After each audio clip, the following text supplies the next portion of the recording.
is impossible without it. Great words. Let me repeat a few of his words that are critical for many of our Insight listeners. True leadership is impossible without courage. Churchill himself said of courage, "Courage is rightly esteemed the first of human qualities, because it is the quality that guarantees all others."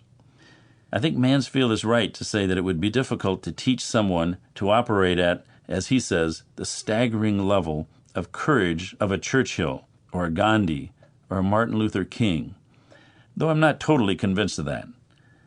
However, it's been proven that courage can be taught, and that's incredibly important for any of us who would like to increase our courage in some area of our lives.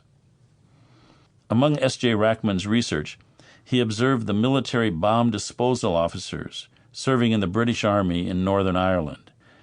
He discovered that these men were able to cultivate a great capacity for courage, even if they initially lacked a high degree of self-confidence or a natural ability to persist under pressure. He found that the ability to persist and function well in the face of great danger was largely the result of intense and specialized training for their job. Not only being prepared, but knowing you are prepared. In the Nightingale-Conant book, The Psychology of Motivation, my dear friend Dennis Waitley came to the same conclusion. Dennis says that fear is one of the strongest motivating emotions we can experience, yet we do have the power to choose an even stronger motivation that can override fear and cause us to act courageously. Dennis used to be a Navy pilot himself, and he observed the training of our astronauts. After some of the most arduous and intense training ever devised, astronauts have been able to act efficiently and effectively, even in incredibly dangerous situations.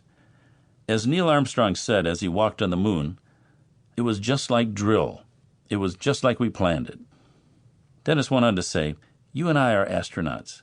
We are launching ourselves into new personal and professional orbits, levels of achievement we would not have dared to attempt a few years ago. What we might have feared to attempt, we now have the courage to accomplish." After hearing all that, do you consider yourself courageous? After giving it some thought, you may find that you've indeed displayed courage in some areas of your life, but not in others. Now, in what area of your life would you like to become more courageous? It's apparent that we can become more courageous if we want to, with enough preparation. And when I think of preparing myself to become better at something, I'm always inspired by Harvey Mackay. In last month's Insight, we heard how Harvey prepared for a 30-minute Larry King interview. Let me recall his preparation. He didn't just walk in and start talking. He read and reread Larry's book. He studied newspaper files and the who's who. He called his network of friends around the country as well as Larry's secretary to learn more about him. He listened to Larry for 18 straight nights prior to his appearance. And this is my favorite one. He then hired a DJ to help coach him through mock interviews. How many of us would make an equal effort to prepare for such an encounter? So preparation is a key ingredient to our becoming more courageous. In addition, it seems that faith is also critical.